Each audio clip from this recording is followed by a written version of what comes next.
Hey guys, this is Comrade Kane, and this video is a walkthrough guide to a domination victory with Genghis Khan of Mongolia.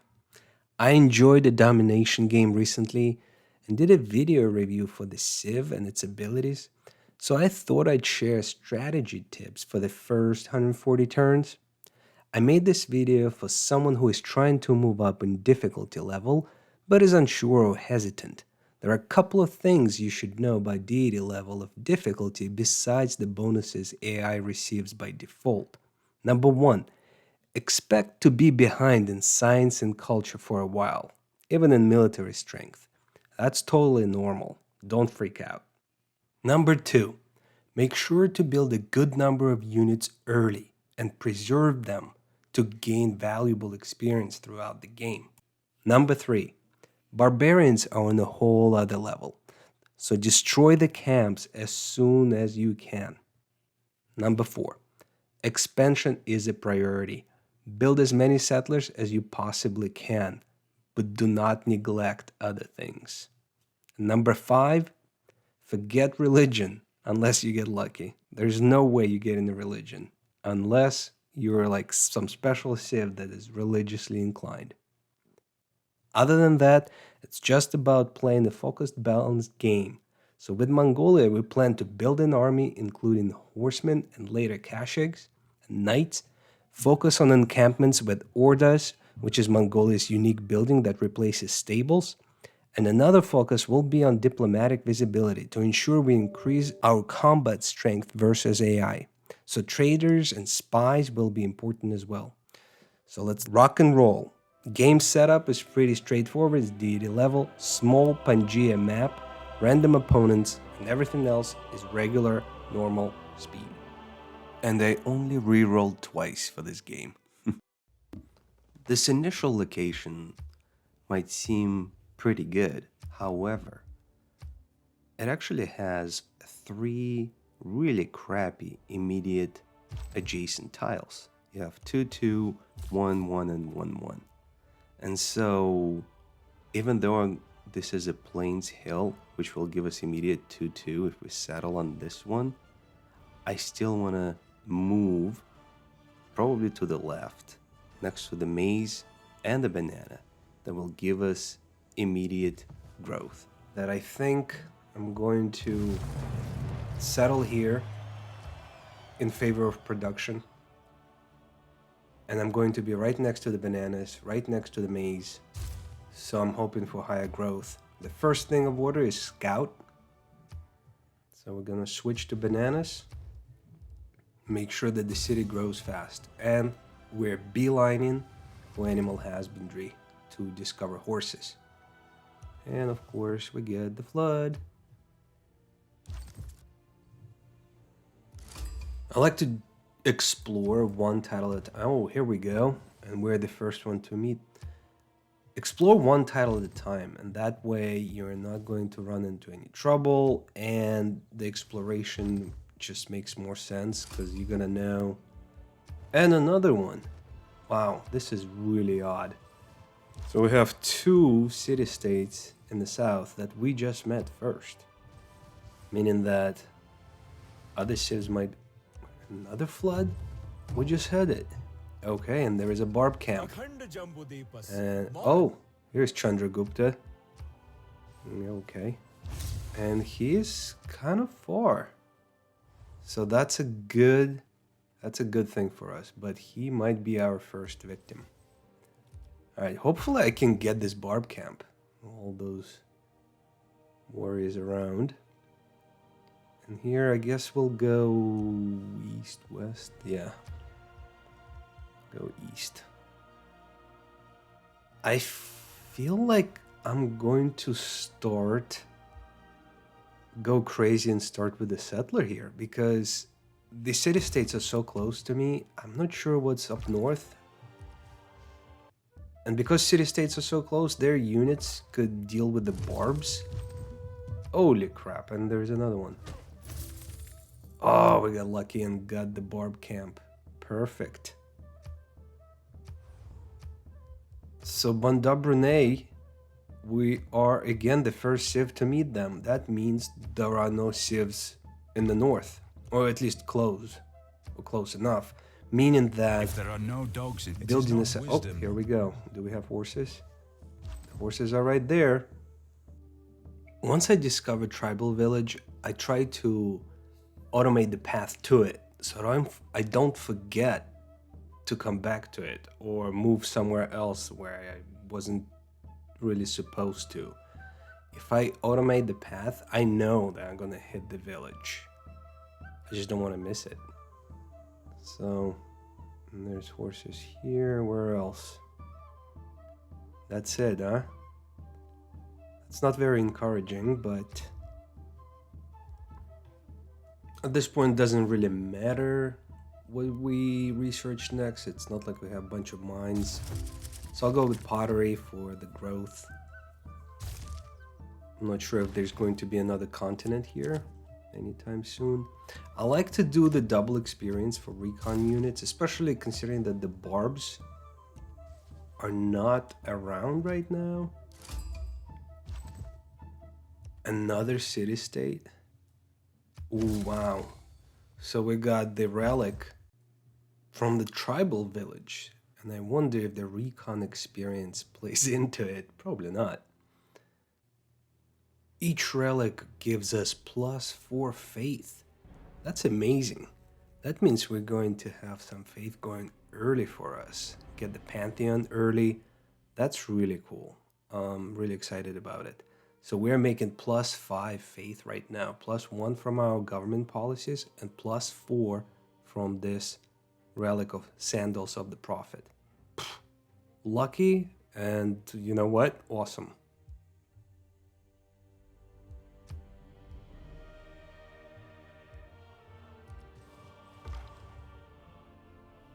I heard so many guys say that scouts are useless, but personally, I love them. I love exploration, and I think it actually works out. Once you get a promotion for the jungle forests +1 movement, you just fly through the map. Especially when it's a small map, you want to pick up all those villages before the AI gets there.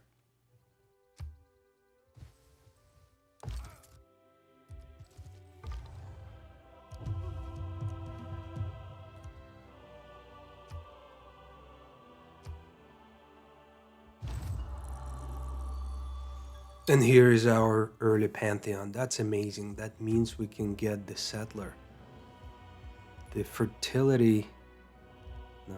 The religious settlements. Oh my god, this is amazing on Deity. Amazing. That means we can catch up with them relatively quickly. Oh, this is exciting. This is good stuff. And this is thanks to the exploration. We found that relic that boosted our faith production. We probably got the Pantheon one of the first. Here we go. And there's a promotion for the rainforests and forests, so I'm gonna move even faster around the map. Oh, hello. Are we going to be good friends? I'm not so sure. That's not the plan here. 7 girls were chased by There we go. Earning era score. Getting the Eurekas. I mean, exploration is just so crucial, in my opinion, in the beginning of the game. I might be getting lucky here, but this is part of every game that I play. An important part of every game that I play. We're obviously gonna set up our second city next to the horses. I really like the Plains Hill there, but it only has the 2-2 horse next to it. There could be a better spot there.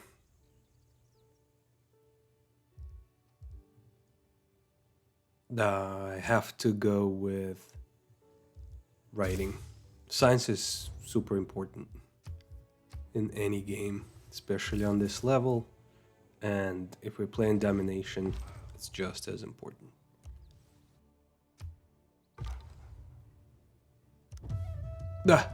I don't think I've ever gotten that many tribal villages. It's just working out in this particular game perfectly. And we got another promotion. That scout is going to be unstoppable. No, we're gonna go with the hills. So, all right, second city. I like this spot the best, even though it does not get the advantage of the Plains Hill of 2 food to production. What it has is 2-2 tile to the north, 2-2 tile to the south. We can buy a tile, a horse tile right there at the bottom, and we have access to chocolate with 3 gold. So I think I like this spot the best. Those horses on the right, we might have to have another city to get those. But in Gathering Storm, you can store horses as resource, right? As you build more encampments and improvements, that number just goes up and up. So hopefully we should be okay. I want to start off this city with a monument so the borders grow faster. And I'm not worried as much about the gold production, but rather the growth of the city and the production. So we want to build a monument faster with that 2-2 tile. So we can then have our citizens work the other 2-2 and then buy the horses.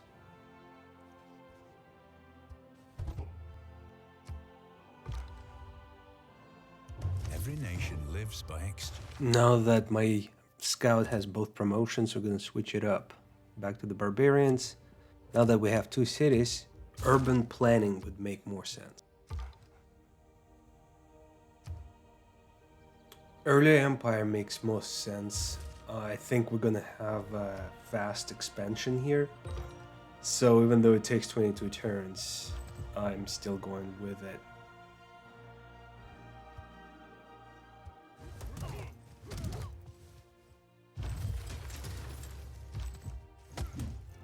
Ah, that's too bad. I was trying to get that camp. I can't get everything, you know. Here we got the second settler. I'm gonna send it to that wonder up top. In our capital, I think it's the most important thing would be to build a builder and improve the land around so that the city grows faster. And because we're gonna keep producing settlers. There's so much land to be settled, and we have no opponents or competitors, so this is perfect. Well, I'd like to get to the tribal village, so I guess I'm going to rest and wait for these bastards to move.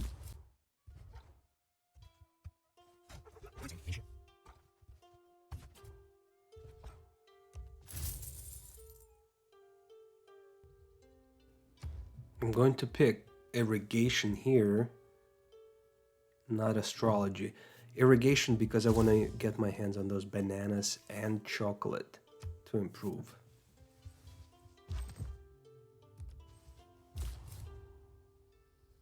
This isn't the best spot for the city, but it has the +3 housing. It has the 2-2 tile right next to it with faith. And I think there is potential. We can buy another tile. And so I'm just gonna settle here and get the monument so that the borders expand faster.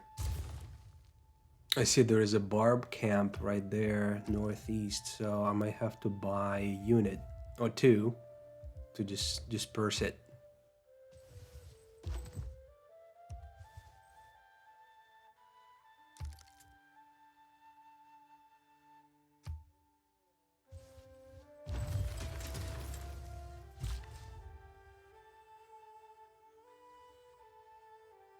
Yeah, I think we're going to build 3 farms here. Eventually, we're going to need 6 farms to get feudals in Eureka, so this makes sense. Get a boost for irrigation. That's perfect. Right in line with our path of scientific research. Given our location and situation with no competitors or opponents, no barb threats, the only viable option here is to keep expanding. So I'm going to try and build as many settlers and as often as I can. And I think that will help us build the empire quicker.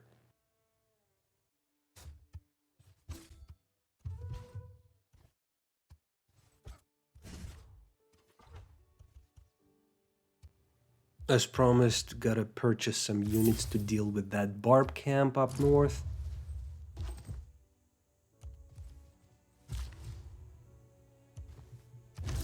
Here we go. 3 improvements give us craftsmanship, and then 3 more farms will get feudalism. Keep building them farms, you know?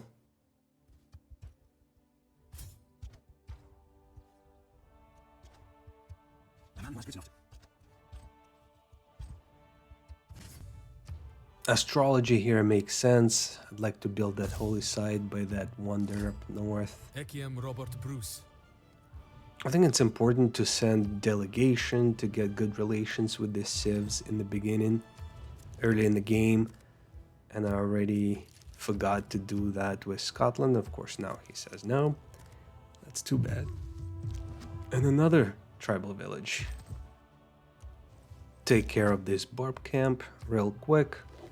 That's perfect. See, this is where the decision making comes in.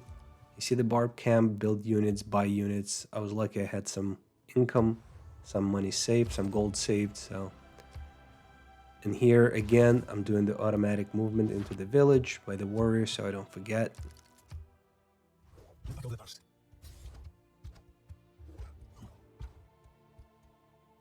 And here is Scotland, our northern neighbor, so potential victim.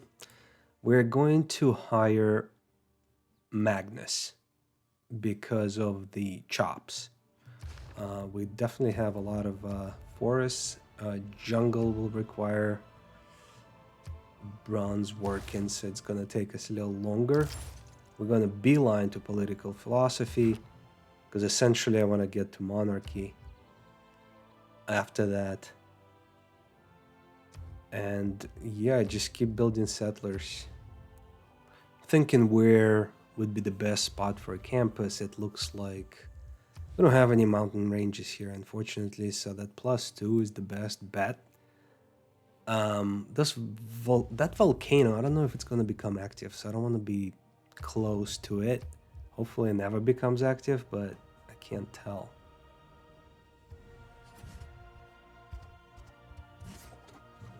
I thought that barb camp would be a little bit easier to take, but they just spawned another unit real quick, so that's the difference between higher difficulties. Those barb camps are dangerous. The time has come for our first campus. Super important to keep up with science. As you can tell now, I am at 6 beakers science, as opposed to 13 of India and Scotland. But that discrepancy is just gonna grow exponentially. Not in my favor.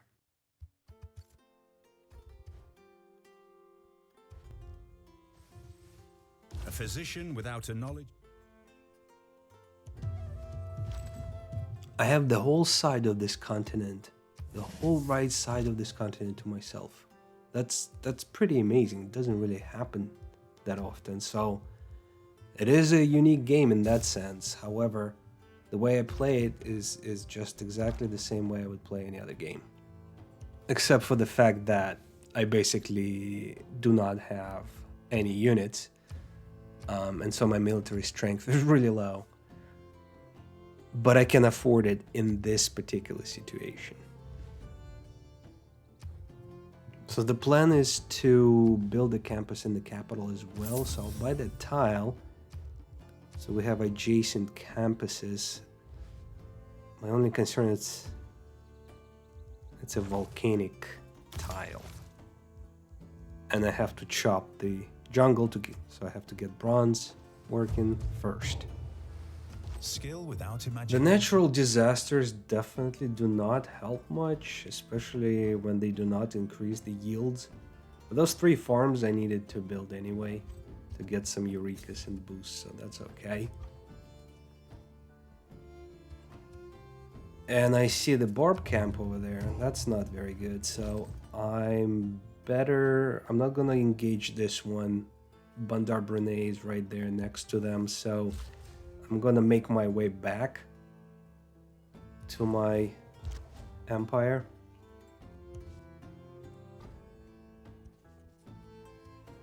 Find yourself out. Okay, so here we have the fourth settler. It turned 41, which is pretty good. I think I'm going to send him. Oh, India is already getting encroaching. I think that I'm gonna send him into the mountains. I can get a pretty good campus in there somewhere. So this is a good location, and it'll be really easy to defend my western border. And the next thing we're gonna build in the capital is probably trader. We definitely need a trader, but I'm gonna go with the builder to repair those farms. Although that's gonna take 6 turns. Trader only takes 5 turns. The earlier I send the trader, the better. Well, Bruce, I promise to kill you last. How's that? How's that for good neighboring?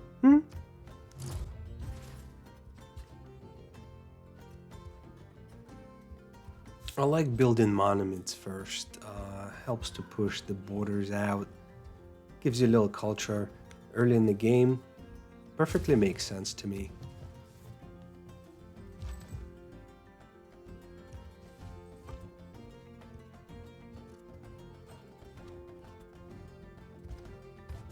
Here we finally hook up the horses. That's a big milestone for our empire. Mongols without horses is like Norway without boats. Pretty sure India, who's so friendly, Chandragupta is going to be my first victim. I like that path through the southwestern flank. Now that we're gonna build a city here, it's going to be my base to launch the attack on Delhi. But first we're gonna send some trade routes and establish trade posts and increase diplomatic visibility that will give me extra combat bonus against India. And right now it's plus 12, not bad at all. If you want to understand that combat bonus better, then watch my Mongolia Civ review in the tier list for Domination Victory. I explain everything in detail there. I'm just going to work on another settler here.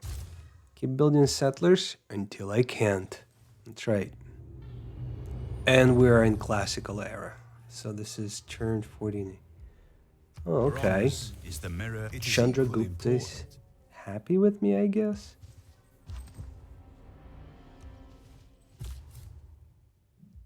Okay, let's do this border. And now he's not happy. He's hot and he's cold. You're going down, dude. You don't know about it yet, but you're going down. Again, early border city. I'm going to go with another monument to push the borders out because India is way too close for comfort. Golden Age is great, however, it's going to be harder to hit normal age next era. Ooh, we got iron, so nice. What are the chances? My god. I really lucked out set in that city. Now we are ready to build Government Plaza because we are going to need Warlord's Throne, which will give us plus 20% bonus production in all cities for 5 turns once we capture an enemy city. So we're going to be on a war path, and this is going to be essential to our success. Next, I want to give Magnus a promotion of surplus logistics. We already have a trader. That's going to make Karakoram grow even faster, which will be super important for production. I'm going with masonry for attack because of walls, in case I get attacked. Walls also serve as a boost to engineering, so there are multiple uses for it. I like masonry as attack here.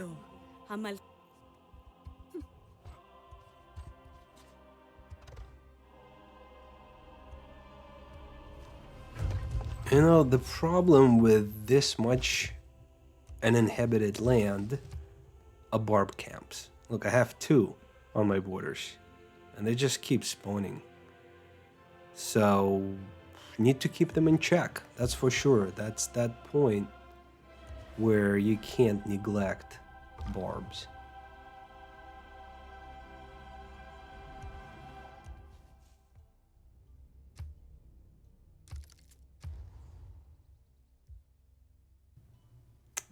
Finally got our campus, first campus completed, so definitely go with the library for more science. When wasteful war... Meanwhile, we just deal with the barbs. This looks good. Looks like we're gonna be successful, earn some more gold.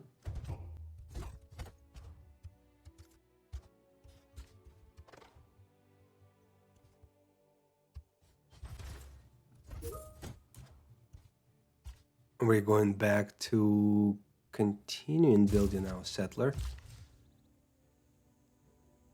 We got repaired all the farms, so we improve this banana finally.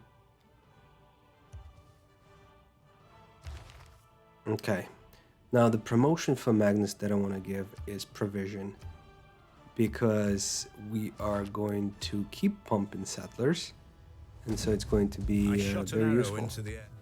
There we go. No barbs. Boom. Earning experience, earning some gold. That's not bad, actually.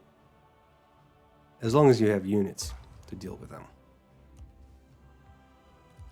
And again, each governor promotion is situational, right? This is all about the decision making. You constantly have to adjust looking at your current circumstances in the game where you stand. All right, in Al-Malik, we want to build a holy site. I think it's perfect right next to the Matapilto, Tipolo, whatever that wonder is. Not exactly sure. So we're just going to have to spend some money, and our treasury is completely empty, even though we are making plus 20, so it's not that bad. I think I'll go with horseback riding for now.